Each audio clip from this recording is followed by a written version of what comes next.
Oh, hello. Welcome back to Terrestrial Nomad, the podcast. Hey, how's your day going? Good? Okay, cool. Just double checking. My day's going all right. It is it's February the 6th, I believe. We are 2 days away from Tet, the holiday, the New Year's, big celebration. Everyone's got banners up, everyone's got signs up, everyone's closing early stuff, everyone's getting prepared to spend time with their families, going back to either where they were born or where their family is, mostly where their family is and where they were born or something like that. So, with the Tet holiday approaching, I am still undecided at what I will do. I'm currently in Hue, Vietnam, spelled H-U-E. I drove here from Da Nang. I arrived yesterday, the 5th. The ride was good and bad. Good because I took the Van High Pass it's kind of like it goes through the mountains. It's a pass through the mountains, and then it's over the coastline, and then you just kind of cruise. You kind of just cruise along the coast to Hue. Only 100 kilometers, so it only took me about 3 hours or so. But most of that 3 hours was raining and freezing cold. So I wasn't even going to stop it and get gas. I was just going to get gas in Hue, but I ended up stopping just to sort of take a break from the rain, warm my body up, and then get back on the road. I also stopped because I was a little bit troubled from something that I saw on the road, which was a pretty brutal accident. I only saw the aftermath, but I'm pretty sure that a bus and a scooter collided. I saw one guy on the ground, like pretty much still on his scooter, but laying on the ground. No one was touching him, but he wasn't even moving. And then I saw another guy on another side of the bus laying down on the ground, and he was sort of just, I don't know what the word is, just kind of like rocking back and forth on the ground and not screaming, but like moaning. And most of the people that were on the road, all the scooters, were sort of stopped and just sort of staring. And I couldn't even look at the situation because it was so raw, so real. And it was just a little bit too much for me riding my motorbike in the rain. And I had just been going like 60K, so I was going pretty fast on the bike. And then to slow down to this was pretty intense. It was a real moment. I think Vietnam has one of the highest fatality rates with motorbikes, but since it's a communist country, I don't think they talk about that too much. But yeah, it was pretty brutal. It was kind of hard to look at. I made a glance, and then I just was like, keep your eye on the road, stay straight, don't look it, just move on. So no one else was really moving on or going around, or they were all just kind of rubbernecking the situation, and I didn't want to see any more than I'd already seen. It was pretty brutal. So that was one of the negative things, I guess. It was a positive, good ride. A lot of fun. Hue is quite a big city. I didn't realize how big it was, I suppose. I had booked 2 nights at this place called Casablanca Hotel. It's an interesting room because it's kind of like their version of a dorm room, which is 5 queen-size beds all kind of laid out next to each other. And when I first checked in, of the 5 beds, obviously I had one, but there was 5 people in my room. But when I got here, no one was here. Their stuff was by their beds. So I was kind of like, oh, this is cool. got the place to myself a little while. I was going to record, and then someone came in, 3 guys from Australia, 1 girl from either Ireland or Scotland. I couldn't tell from her accent, but not the UK. And so yeah, I didn't record with that. And the 3 Australian guys were really cool. They were from Melbourne. They had weed, and since everyone was kind of cool with smoking, we were able to just kind of roll joints in our room and smoke out the window, which was probably frowned upon by the hotel. But we're on the 4th floor, and no one's going to be walking up the stairs to check on us or anything like that. So it's kind of cool. We got to just smoke in the room and hang out with these guys. And now today is the 6th, the following day today. No one's in my room, so I'm recording a podcast in a giant room with my own bathroom, and I've got 4 empty beds around me. It's possible that someone still may come, but I think it's like 3 or 3:30 p.m. So I kind of think I'm going to have this giant room and this bed and this bathroom all to myself. So for $5 to have a private room, not a bad deal at all. Now my biggest concern is trying to decide if I will stay 2 more nights here to kind of wait out the Tet holiday and wait out the shitty weather, or if I will push north tomorrow morning and go to to Phang Na, which is about, I think it's a good 300-kilometer drive. So that'll be, that's another probably 8-hour drive, 7-8 hour drive. So I'm in talks with some people who are in Vietnam that I'm friends with on Facebook.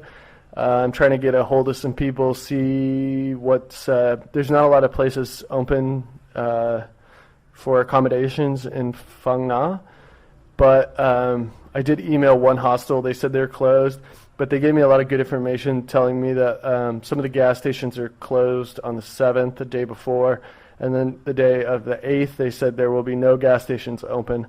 But I did talk to the people downstairs here, and they said every gas station will still be open because there's anybody that's on the road's going to need gas, and even though a lot of things do stop, not everything stops. So that was good to hear. So I think tomorrow I'm about 60% sure I want to leave, but there's still 40% of me that's kind of wanting to just hang back a little while, maybe wait the weather out. But the weather really didn't get bad here until about afternoon. So I'm going to check weather in Phang Na from noon to 5 p.m., see maybe if there's a better time to arrive, because it's possible that it's just going to rain at night or in the morning.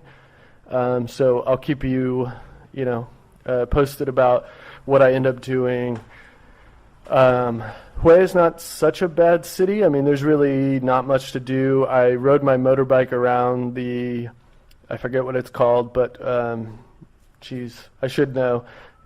Anyway, there's this like iconic thing in Hue.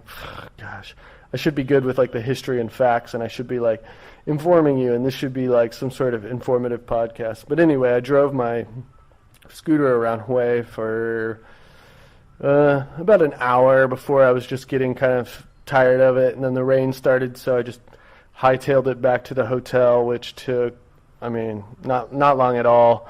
So today's been pretty lazy.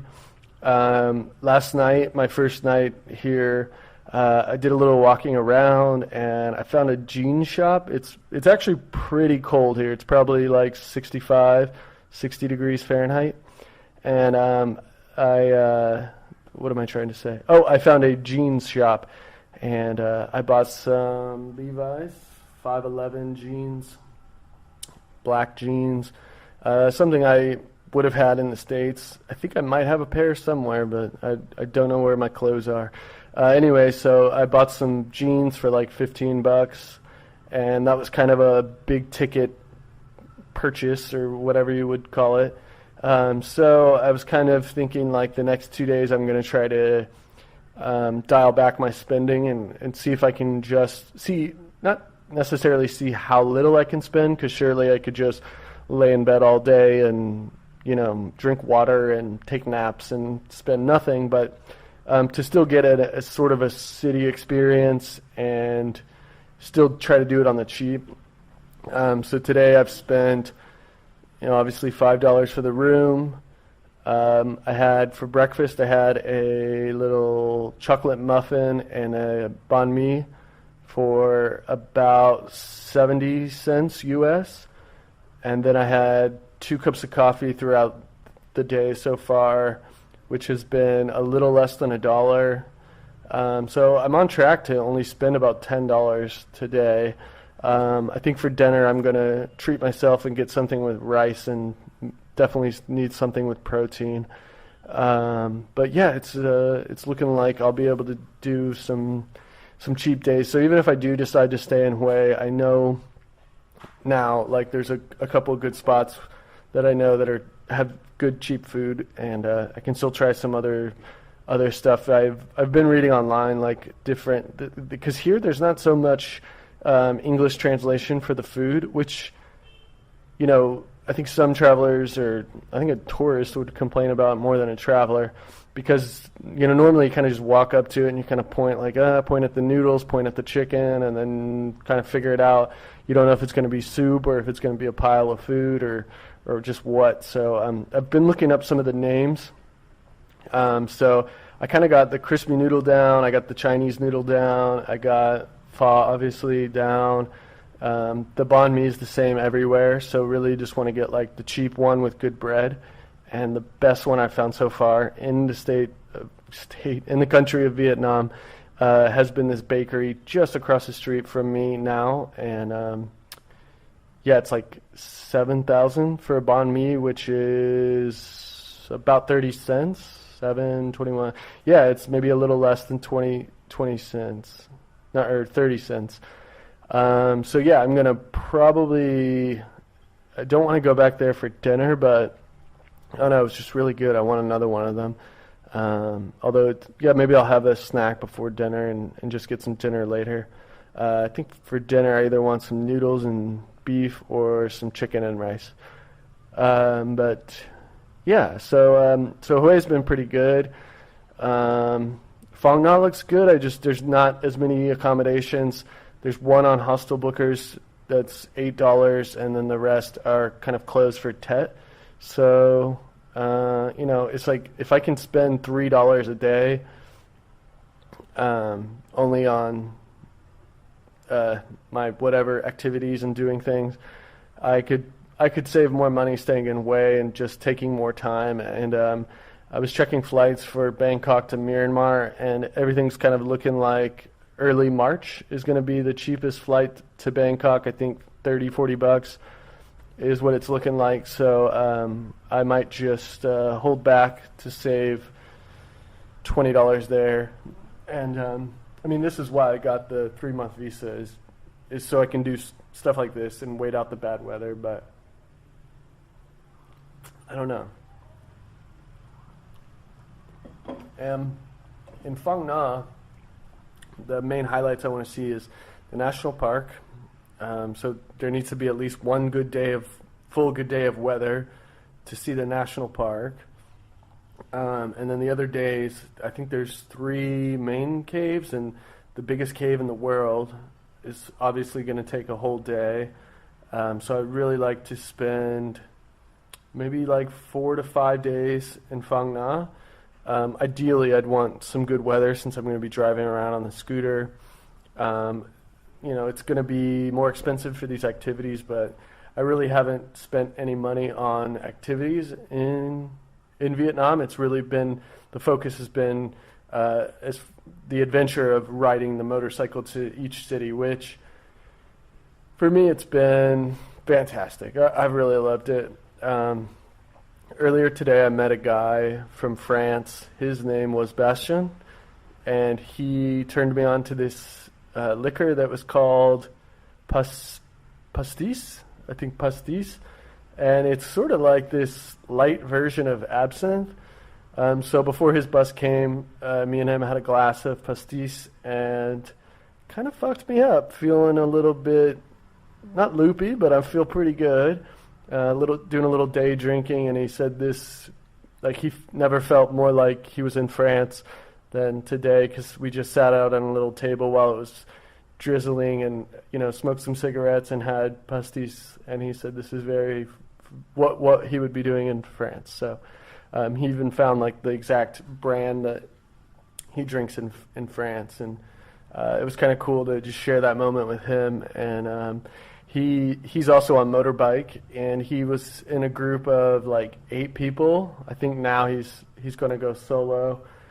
He's taking his motorbike on a bus to Hanoi today. Well, he would have already left by now. And he showed me a tattoo that he got, which is the Honda Win that he's driving, with wings that say 2016, and under it is called like the boys biker or something like that, with the name of his group. So I thought that was super cool. I kind of have thought about the tattoo if I got one. I just don't know where I would put it, but I really want to get like my scooter. I've named my scooter now. I'm calling her Lady Lightning. It was a big toss up. I was saying Black Thunder, Black Lightning, Lady Luck, Lady Lightning, Lady Thunder. Like I couldn't really figure it out. And then on the High Van Pass from Da Nang to Hue, I really was like, oh man, this is Lady Lightning for sure. So I think if I get a tattoo, I'm going to kind of draw it up later today. There's a place in town that does tattoos. I think he said that he got his for like €6. So, it'd be like 200,000, and it was a decent size, and it looks really good. So, I'll probably draw it up and then see what the prices are here, and then I'll probably end up getting it in Hanoi because it's just a major city, and it'll be a lot cheaper and probably better artist as well. It's hard to say, but yeah, I'm gonna start drawing up a tattoo and then figure out where to put it. I still need to get my PCT tattoo as well. I wanted to get the main PCT logo with Class of 15 and then Chill Hard Tribe under that. So maybe I'll draw that up as well and see what the prices are. Because if it's cheap, I would do it. And I think for the PCT, I want to go left calf. And I think for the motorbike one, I don't know, somewhere on my leg, but I don't know. I'm thinking maybe just, I don't know. I'm looking at my legs right now. I think it would be cool, like, oh shit, I don't know. Maybe just on the side of my leg or something, or below the knee, but on the side, not on the calf. Haven't really decided yet, so we'll figure it all out in a little bit. But yeah, so Hue is nice and cold. I just took the best shower of my life. It was burning hot, and it became a steam room. And then since this is a hotel and not a hostel, they've got like little bottles of shampoo and Q-tips and combs and toothbrushes and soap.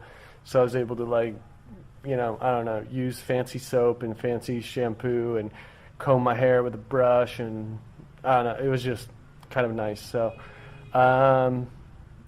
Hue's not so bad. I don't know if there's like so many things to do, but if you've got to be stuck somewhere while the weather's shitty, this isn't such a bad place. A lot better than like Da Nang. Da Nang was like, I wish it was hot there, because there's a beach right there, and then the rest of the stuff is not really interesting. So you'd want to just go to the beach and hang out, and then back to the hostel. But they're just like, I went to the beach the day I left and just took a photo of my bike at the beach, and it was just too cold, too rainy, too overcasty, no sun out. So, if the weather was nicer, I would have stayed another day in Da Nang for sure. But I left straight away and made my way to Hue. So, yeah, like I said, I'll check weather in Phang Na and then decide what I'll do north. But if I don't, man, I would really love to have my laptop working, because to have these like 2 days off here would be just, this would be a fantastic time to do what I need to do with the first step for the podcast, which I've found out that I've never really knew is just to edit each episode, but like I'd actually spend the time and make sure the levels were good and they all sounded like consistent in your headphones, and then adding the tags to them as well so they would be findable by, you know, the iTunes and the whatnot and the RSS feed. I'm still thinking that there might be a way to do it from the Google Drive that I was shown, but because I didn't edit them and upload them correctly, like maybe if I had done that, maybe I would have been able to set up an RSS feed and host them for free on Google Drive. So I'll do a little bit more research for sure. Maybe my laptop will start working. I don't know. I just clicked a button on my recorder, and I think... No, we're still good. Still recording. I don't really have much more to say. I've made it to Hue. I'm considering going to Phang Na. It is February the 6th, and I'm feeling great. Just hanging out and loving my new jeans. I'm almost like back to like what I was normally wearing in San Francisco, which is, you know, Vans and skinny jeans and a t-shirt. So pretty much good on my wardrobe. I wouldn't mind maybe getting like a warm hat, like a beanie or something, but you know, other than that, all is well. Everything is good. I'm excited for Tet, which really means nothing to me because it's a holiday where you spend it with your family, but I'm still excited. So that's all. I'm gonna let you guys go. Just checking in and let you know what's going on with my travels. And that's it. Love you. Bye.